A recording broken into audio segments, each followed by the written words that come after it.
They straighten up a little bit. Agent Caldwell, Yes? I would request that you communicate with your Iteration X liaison at your earliest convenience. Of course. I'll have more questions. They will look back at each other and walk away. As they do, I will attempt to step in through the window I've broken. I'm not trying to hide this from these two. I honestly want them to watch as I bounce into this house they're guarding. You bounce into the house that they're guarding. You slip just a little bit on the broken glass on the hardwood floor as you hop inside, leaving scratch marks in the nice wooden panels, and catch yourself on the rim, giving yourself a small cut on the palm. I'll make sure there's no obvious shards of glass in the cut before giving it a lick and continuing inside. Definitely favoring that hand. On the inside, it looks just like it did from the outside. Pristine kitchen, pristine living room. I'll open the sliding glass door to let my friends in. There are a couple of closet doors that you hadn't seen in because they weren't open. You walk over, grab the handle of the sliding glass door, and pull it open. The clatter of glass, you have cleared the way. Ollie can see this, hiding in the hedge. Mm-hmm. You saw the whole exchange with the agents. You step out of the bush. I'm gonna go find Ollie and make sure he's not dead. Make sure he didn't snap his neck rolling down that hill. Ollie, you are a little bit stuck. I made an error. You'll hear a weak cry. Oh, honey. John will just muscle man his way through most of the ivy and some of the briars and reach out the meatiest cut up hand down to Ollie. Yeah, no, John's cut up pretty bad. Ollie, most of the brambles are in your shirt. It is certainly uncomfortable as hell, and it's a process to remove each individual thorn from your sweater. In fact, without anything to cut these, you may need to abandon the sweater. Gonna abandon the sweater. Not here, though. I'm gonna wrap it up and stuff it in my bag. I'm gonna leave behind as evidence. I'll set it on fire later. If you're not going to use the sweater again, I've got a pretty big gash on my thigh that has not stopped bleeding. Yeah. Can I use my healing prayer? Certainly. John's just ready to put a tourniquet on it. How are you attempting this?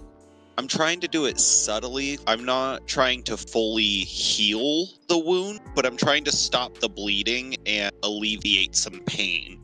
So pulling out a little first aid kit from my bag with some Neosporin, just very basic stuff, but trying to improve what it would already do. Sterilize, stop the bleeding, and reduce pain.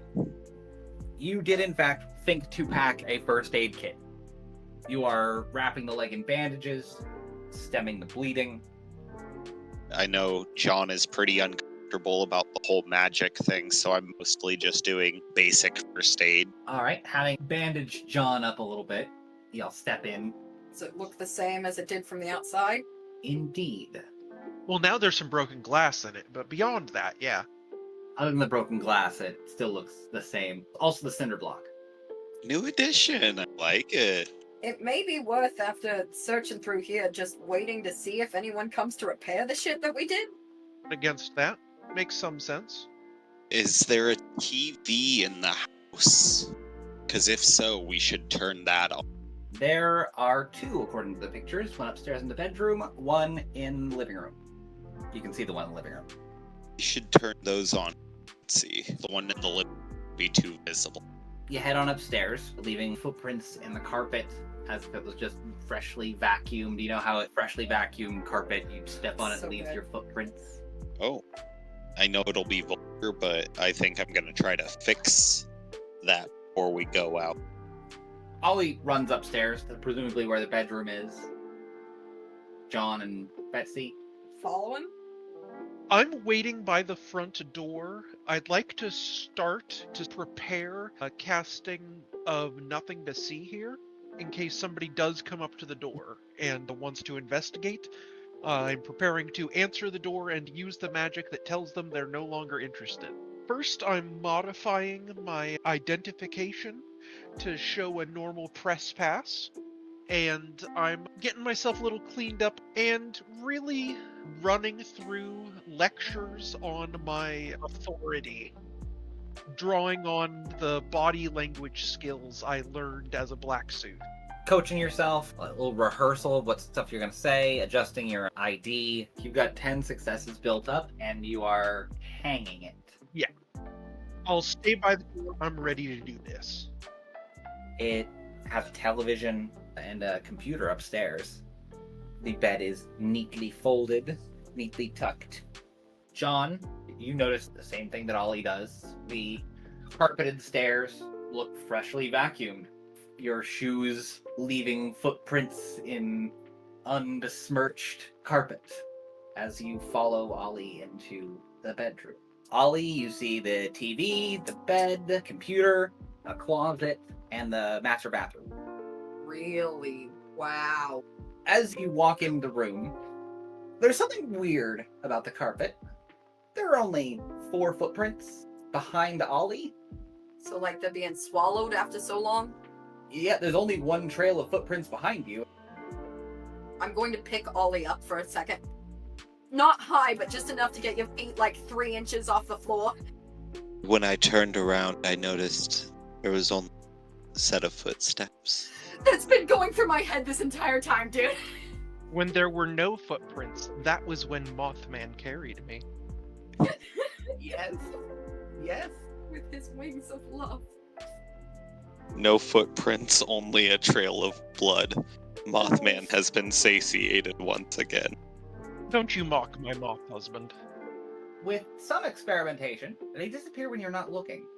I certainly had to block your field of view a little bit for you to lift him up, and the ones that were out of view when you put him back down are gone. It's just Okay. pristine carpet. Well, I'm going to put Ollie down. I will make 1 step onto the carpet. Ollie, keep looking at it. I'm gonna turn around. Okay. I continue staring. I will take 1 step onto the carpet so that it smushes and makes a footprint, and then walk back a step and turn around. Ollie, is it still there? Yup. Okay, now Ollie, turn your head away. I turn my head away. And on the count of 3, we'll look back, okay? 1, 2, 3. Look at it. It is pristine carpet. God, okay. Turning on the TV and getting the fuck out of this room. Getting back to Betsy. Somebody needs to keep their eye on that hole in the window at all times. There are 4 different remotes next to the entertainment center. You can identify what at least 3 of these go to. Is there a brand on the TV? Televox brand. Do any of the remotes say Televox? Yes. You do manage to turn it on. This has cable. Like, good cable. Oh. I want to pick up the unrecognizable remote. Are there any porn channels? It's only got 2 buttons. And yes, there are porn channels. All of them. Setting it to porn. If there's a pay-per-view channel, I'm gonna buy a pay-per-view. It asks you for the password. Damn. 1, 2, 3, 4. Try 1, 2, 3, 4. It does not work. Try password. It is 4 digits of numbers. John will put his hand over his eyes and hit buttons. Do it like a Ouija board. Have Ollie move the remote and I'll close my eyes and push the buttons at random. It was 8189. I think we should get back down and try that door. I don't think we should be in this house. I have a very bad feeling. Yeah, no, we need to go try the non-existing door and get the fuck out of here. Because I have a feeling the non-existent door is gonna lead to somewhere even worse than this. There is an aggressive sounding knock at the door. Oh, Christ. I'm at the door. Slam, slam, slam, slam! Can I see who was walking up? Yeah, through the slightly blurry, beveled edge window, it is a police officer. Fantastic. I'll open the door. It's locked. I unlock the door. The lock doesn't budge. You flip the lock, but the door won't open. Slam, slam, slam, slam. Open up! We know you're in there. One moment, officer. I'm desperately trying to. I'll start moving it back and forth loudly, trying to get it to go. Clack, clack, clack. Moving the deadbolt, jiggling the handle. Officer, can you try it from your side? I'm worried it might be broken. Oh no. Slam, slam, slam, slam. Open up, or I'm coming in. I go to the window and say, Officer, can you hear me? He does not appear to be able to hear you. I scratch my head. I'm genuinely confused, and I will wait to see what happens when he tries the door. I'll take a couple of steps back. He tries the door, and it appears to be locked. He rattles the handle, yanks on it, and curses a few times, tries to kick the door in 3 times. After the second kick, I'm gonna go around to the front. You go around through the living room, noting the pristine hardwood floors. The television is still off because you only turned on the one upstairs. There is the door in the back of the house, and that appears to be the only door. The sliding glass door is gone. It's gone? It's gone. There is wall there now. I will shout up to my friends. The house is changing, and I can't open the door. Yeah, the carpet regenerates! I go back to the front door and wait for the officer to continue attempting to break in. I can get us out the back wall, and I'll pat my bag affectionately. If we're here to find something, the only place we've got left to check, and it sounds like the only place left, is those fucking doors. I'm not walking out of this house to come back in to check the doors again. I'm with you. Let's do it. John may be terrified of what's about to happen, but also is not willing to come back. I'm gonna grab my no juice. Holding it tightly. As you walk back downstairs, Ollie and John, the 2 other bedroom doors are gone. The only door in this hallway is the one in the bedroom. Is the hallway any shorter? Is it the same length? Same length. I'm gonna try kicking through one of the spots where I think one of the doors was. You put your foot through the first layer of drywall. Can I attempt to put my fist through the next one? Certainly. As you pull your foot out, bits of plaster and white dust comes out with it. As you reach into the hole, kneeling in the bits of white and dust, as you see John kneeling on the bits of white that came out from the plaster. Some of them are moving. Oh. John, as you put your fist through the back wall, you look down and notice that's not plaster. Those are white spiders. House is made of spiders. John is waving his arm and screaming. A house made of spiders. I knew it. Fire. I knew it. Fire. I knew it. Ollie is grabbing the pipe bombs. We still gotta check the door. John is running. Oh yeah. Check the door. And then we're blowing this house up. I could not agree more. And he is actively crying. Running down the stairs, one arm grabbing onto Ollie's wrist and half dragging him, shaking the other arm violently in front of him. Spiders crawling up the knees of your jeans. Just screaming. Ollie is also crying. I picture us a whole lot like Shaggy and Scooby. But kissing a pipe bomb. One hand desperately clutching John while mumbling about cursed spiders and kissing a pipe bomb and crying. Yes. Your Velma. Oh my god. Oh, actually it being made out of spiders is better because I do have life 3. If this house was made of spiders, you would not have been able to see through it because they've got exoskeletons. There were a lot of spiders on this house, sure, but not that many. It's just made of spiders now that we're inside. Oh god, we're dead. Ollie, I think we're dead. They always told me if I didn't do exactly what she said, the spiders were gonna come for me, and now they're here while I'm goddamn in hell! Betsy's back. What's going on? We are John, both crying. John and Ollie are running down the stairs crying. John is violently shaking his arm and stamping his feet like he's having a seizure. Ollie is kissing a pipe bomb. And little white spiders of various sizes are being flung off of John as he's trying his best to get them off. They are both crying. Spiders. I understand. Betsy, we gotta go through the big doors and then set this place on fire. That would be a good way to cover our tracks, wouldn't it? I agree. While they panic their way towards the last door, I'd like to go through this kitchen and find liquor and oil. There is oil. The rest of the doors are gone. The only door left seems to be the front door that is still being pounded on, and the back door. You find the oil. You do not find the liquor. That's fine. The liquor was a reach. I'll bring it to, I know this room's hardwood, so to one of the carpeted rooms, and just freely pour it over the furniture and stuff. The living room furniture and the stairs that are covered in carpet. I do look under the sink. Do I see WD-40? You see no cleaning products whatsoever. I do that, and then ask Oliver, hey, you got a light? You have poured oil all over the stairs and over everything flammable that you can find. There's porn blaring in the upper room. If we give each other a high five, will it squish more spiders?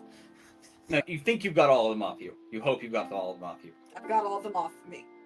For your own mental health, you are saying. Well, who opens the back door?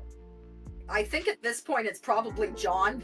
You open the back door. You are met by silvery moonlight over the yard. The lighting makes it seem strange, surreal. John just wants to understand what the fuck is going on. Does he? Yes. Does he really? About anything other than his ex-wife, goddammit. Anything else. He will not learn a goddamn thing about Marjorie. John will devote his life to the study of everything else in the world except for that fucking woman. And a single tear will roll down his cheek. As you look out the back, the silvery haze over everything doesn't go away when your eyes adjust. The hedges are covered in webs. The back of the yard, where it slopes down into woodland, is a great den of web. It looks like the web of an orb weaver spider, but enormous. There is a funnel of web leading out into the darkness of the forest. Okay, so the way that I see this, John comes down the stairs, Betsy comes in, we scream at her about the spiders, John goes directly to the door, opens it, sees what's inside, screams like a girl, and immediately shuts the doors. Someone else is opening that! Certainly, detective. I walk up to the door and open it. You see the same thing. The place is bathed in silvery light.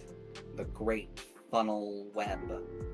I don't understand perfectly how this taser I've purchased works, but I am aware the technical name for it is the pan-dimensional anomaly waveform shutdown. So I would like to tase the door after I close it. What this specifically does is it forces were creatures into their humanoid form.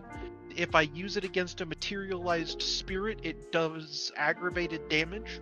It doesn't do anything specifically about this, but the description is that it uses electrical interference at a rotating frequency to create interference in the reality deviant's trans-dimensional signal, disrupting the carrier waves connecting it to a dimensional threshold. So I'm gonna try it, but I don't know if it'll actually do anything. Tasing it from the inside or from the outside? From within the kitchen, I've closed the door back up and step back, pull a normal-looking taser off of my belt, and shoot the door. There is a rattling, hissing noise from the door as something in it vibrates and chitters. It's even worse, Betsy says out loud. There is definitely a sound from within the door, and in the walls around it, like skittering. We ended up in hell. Betsy, I always knew you would take me straight to fucking hell, Betsy! But the kid, too? Betsy is looking visibly concerned and saying, "This isn't what my day job is normally like, Detective. I'm so sorry." Pull the trigger on it to shock the door again, just because it's all I can think to do. You pull it, and this time it has no effect. Interesting. I will pull the little studs out of the door. I don't want to leave evidence if I can avoid it. Recover the needle. And we're about to set inside the house on fire. Would you like to leave? I may have an idea. I'm all ears, Detective. Kid, what's in your flask right now? Currently just liquor. Perfect. How good are you at spitting? Not as good as I am at swallowing. Yeah, I walked straight into that one. I want to try and spray fire. I want to put some liquor in my mouth. John does choke on the vodka a little bit and spits it out. I will say you did not light yourself on fire. I am trying to make an extendo flamethrower to get into this hellhole. Or see what is at the back end of it. I would like to take the remains of Oliver's sweater and grab a metal cooking utensil from the kitchen, wrap the cloth remains on the metal tong or whatever, and rub it in the oil that's in the living room and to light that on fire to make a torch. There you go. Beautiful. With a whoosh, it comes to life. You see a sparkle in John's eyes that you have not seen many times. I will hand the detective the torch. You've noticed Betsy doesn't refer to you by name anymore. It's always the detective. I am very aware. Ollie, you evacuating? Yeah. Fuck this place. Fuck this, I don't want to be here anymore. And yeah, we're Indiana Jones in this bitch. Alright, tossing it into the carpeted bottom landing of the stairs. That's got all the oil soaked into it. Oh dear God. I'll go right up the stairs. Maybe toss a pipe bomb in there for good measure. Ollie's got one ready. You've got a torch now, so I imagine you chuck it from there? Yeah. With only a little bit of fumbling, John yeets the utensil torch / Oliver's favorite sweater over onto the oiled landing. It catches immediately. Fire begins to snake its way up the stairs. There is that same rattling hiss that you heard from inside the door, but throughout the whole house. No. God, no. Pipe bomb. Pipe bomb. Chucking the pipe bomb, you see a cascade of silver white spiders coming down the stairs in a wave. Screaming. Slamming the back door. The reverberating slam. You slam the back door and you brace against it. Ollie has chucked a pipe bomb into the landing as an avalanche of white silver spiders have come pouring down the stairs.